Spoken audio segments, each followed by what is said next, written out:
Everyone, eRivera94 here with another action figure review. This time we're taking a look at the Marvel Legends Captain America Red Skull Onslaught Build-A-Figure series. This is Mercenaries of Mayhem, which is Taskmaster. So the other figure that would be included in the Mercenaries of Mayhem combo would be Demolition Man over here on the back. There's also a read-up on the back that says, "Powered by disguise, these villains may not be original, but they are deadly."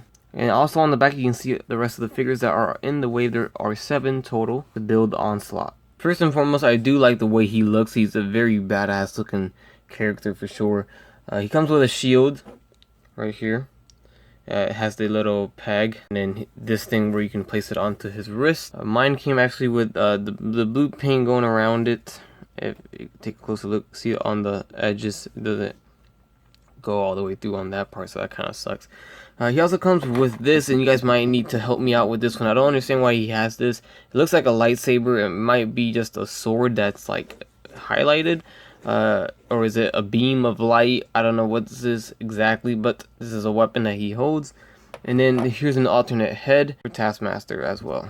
So in this one, it looks like he's wearing a mask. And then we have this head, which is for the Build-A-Figure. So this is a Build-A-Figure piece. I know it's really small, but this is a Red Skull for the Onslaught Build-A-Figure. And I know from my understanding in the X-Men Marvel Legends waves coming up, they're going to have a Magneto head for the Onslaught. So that's pretty cool. Alright, so when we take a closer look at Taskmaster, you can see he's sporting the Bucky Cap mold on the torso piece.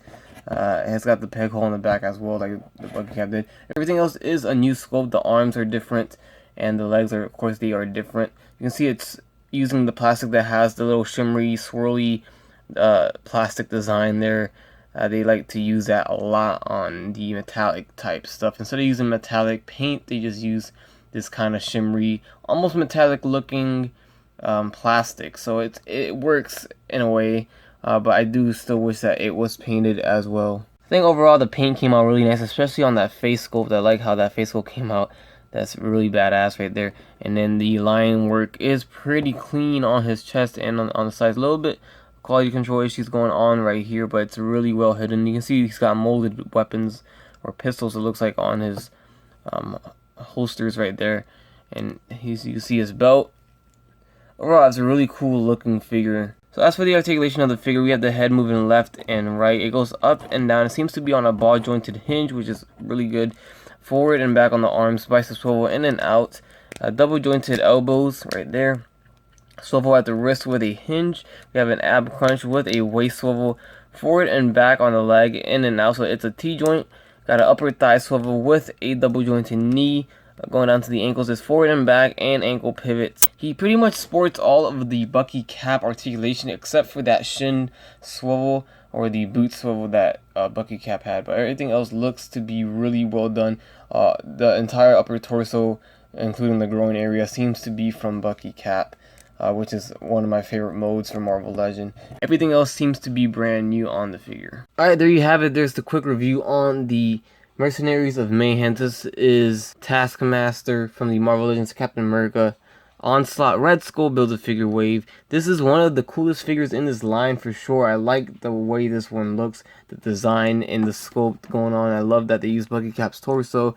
The belt, there's a few quality control issues, like the side of the paint on his side, and then on his belt buckle there's some paint scuffing going there. But other than that, it's pretty good.